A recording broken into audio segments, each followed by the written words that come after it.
My name is Sergeant Garcia. I'm currently stationed at Marine Corps Air Station Miramar in San Diego, California, and this is my story. In 2004, on July 14th, I had just come back. I was a young Marine, was a Lance Corporal, just came back from a 2-month field duty out in Yuma, Arizona.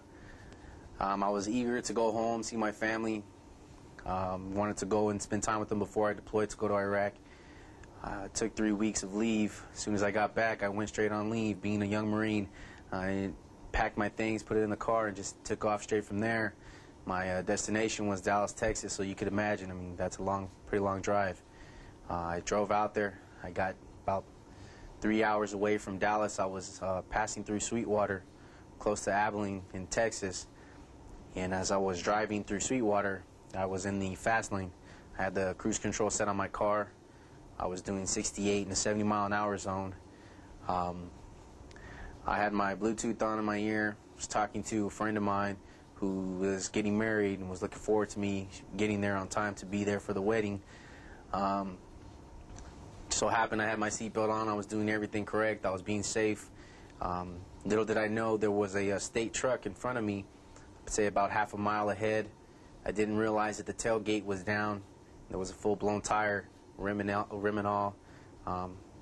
As I got off the phone, you know, my last words, which words you should never say when you're talking to somebody, is, you know, they said, "Be safe." You know, me, I'm thinking, okay, hey, what could happen? Nothing's gonna happen. Don't worry about me. I'll be fine. Hang up. Little did I know, the tires bouncing right towards my car, fell off that truck in front of me. I just didn't have really much time to react. I was too worried about swerving to the right because there was a family next to me. Didn't want to run into them, hit them, so I ended up going to the left.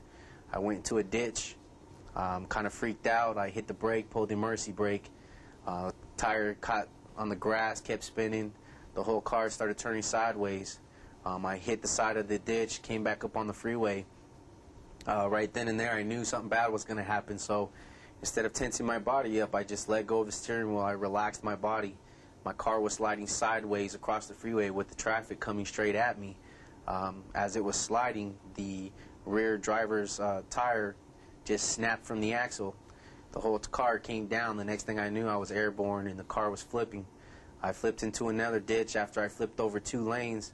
I hit an access road, took a big chunk out of the road, and then I flipped up from the access road about, I want to say, maybe 10, 15 yards away from that access road, and I hit a wooden telephone pole 10 feet in the air. As soon as I hit, took the whole front end of my car off. The car landed straight down right below the pole. The pole was halfway hanging on. Luckily, the wires kept it on there. Otherwise, the pole would have fell straight on my car. I came to about after 5 minutes. It took me about 2-3 minutes to get out of the car because the car was so smashed. Every window was busted. All my bags were thrown. Finally, I got out the car. A lot of people pulled over to help me and assist me, but they were more freaked out because I got out of the car with nothing. I had no broken bones or anything. I walked out. I was standing up, walking. I walked up to one of the individuals that pulled over to help me, asked them to use a cell phone, called home to let them know what had happened. Police officer came, saw the whole accident through his rearview mirror, had me sit on the ground, made sure I was okay. The ambulance came, took me to the hospital. As I got to the hospital, it just so happened that there was a major in the Marine Corps there who was on leave. Came there, talked to me, make sure I was okay, bought me some clothes to change over in. You know, I didn't realize that I had really gotten into an accident. I mean, it seemed so suddenly, it just seemed kind of fake to me. I didn't think it really happened, and it just didn't hit me yet. So finally my family got there. My mom and everybody was freaked out.